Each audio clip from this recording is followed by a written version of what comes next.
Hello everyone, this is Sachin uncle. तो last time हमने जो फीमेल रिप्रोडक्टिव सिस्टम है उसको डिटेल स्टडी के साथ कंप्लीट कर लिया था।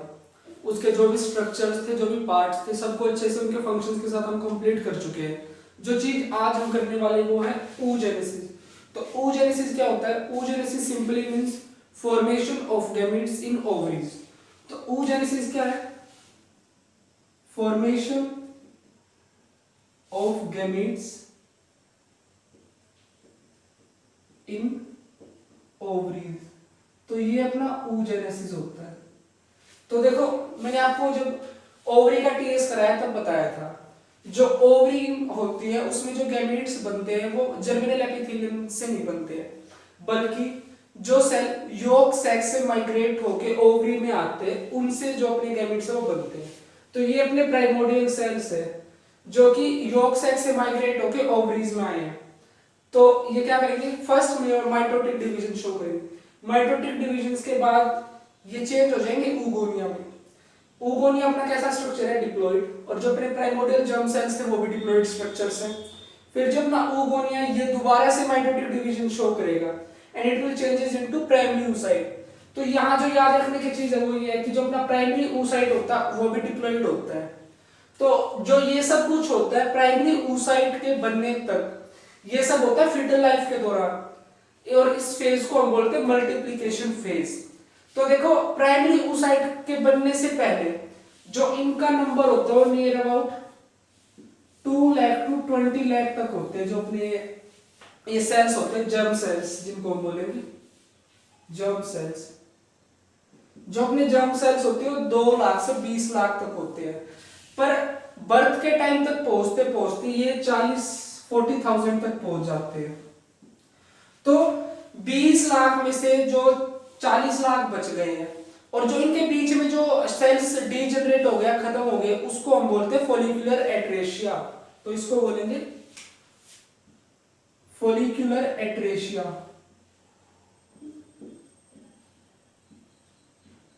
तो अपना जो फॉलिकुलर एट्रेशिया, इसको हम सिंपली क्या बोल सकते हैं?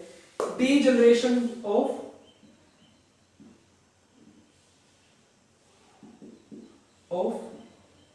germ cells before birth।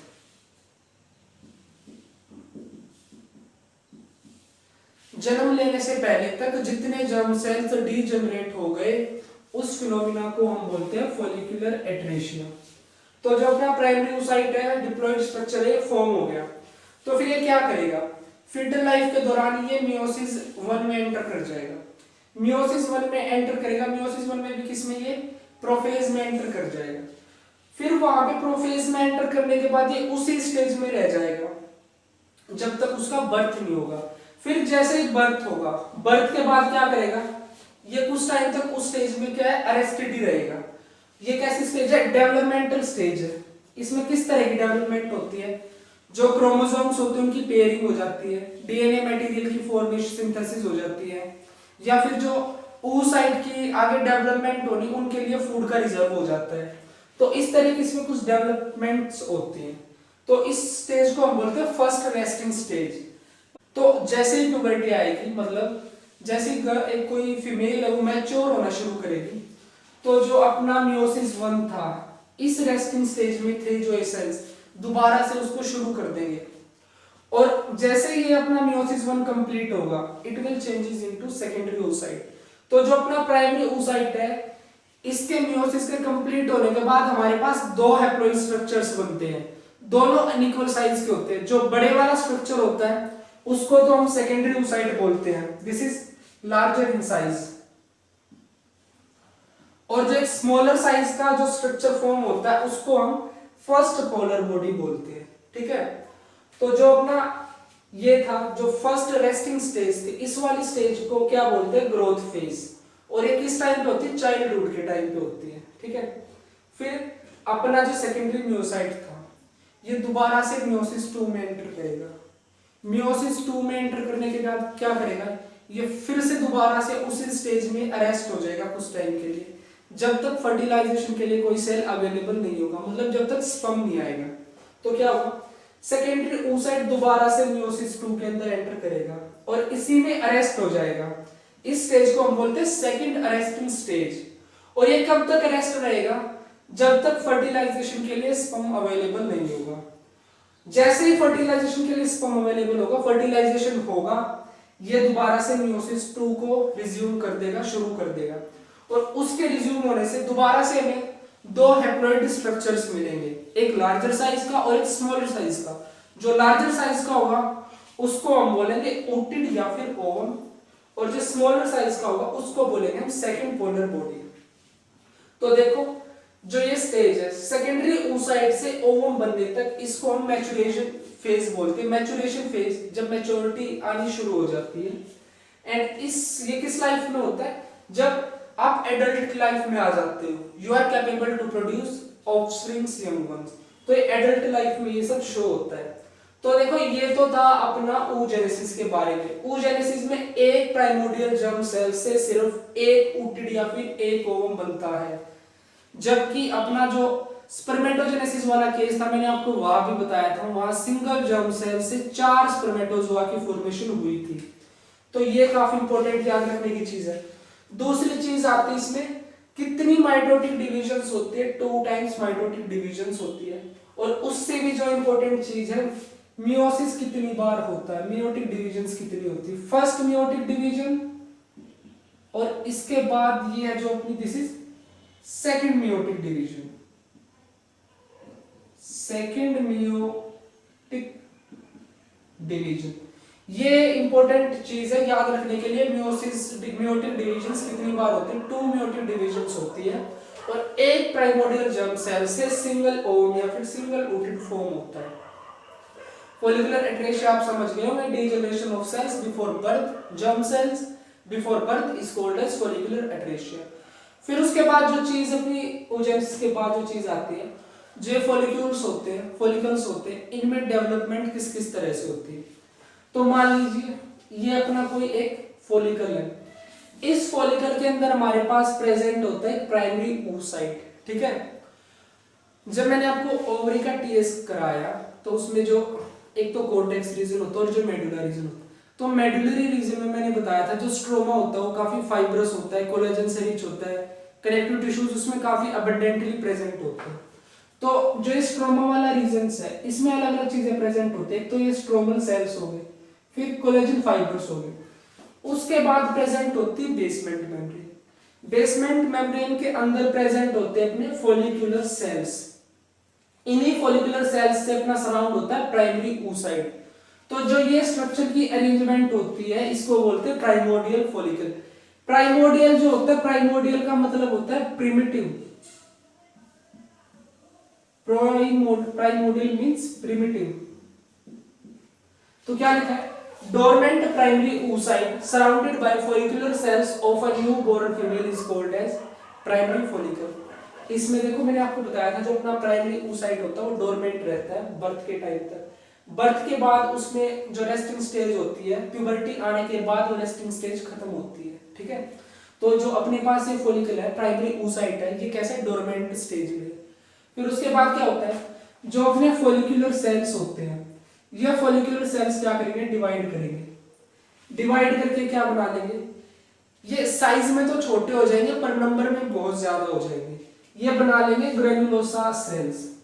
तो जो अपने फॉलिकुलर सेल्स थे वो कैसे थे? Single layered. सिंगल लेयर मतलब सिंगल लेयर ही प्रेजेंट थी, दिख भी रहा होगा आपको अच्छे से। फिर जो ग्रेनुलोसा सेल्स हैं ये कैसे? Multiple layered. Follicular cells on division form multiple layer of granulosa cells, ठीक है। फिर उसके बाद जो अपना प्राइमरी oocyte होता है, प्राइमरी oocyte भी एक लेयर सिक्रीट करता है, ग्लाइकोप्रोटीनेशियस लेयर। उस लेयर को हम बोलते हैं जोना पेलुसिडा। समझ में आ गया होगा आपको, ये अपनी जोना पेलुसिडा है। तो जोना पेलुसिडा बनने के बाद और ग्रेनुलोसा सेल्स की फॉर्मेशन के बाद जो स्ट्रक्चर होता है इसको बोलते हैं लेड प्राइमरी फॉलिकल।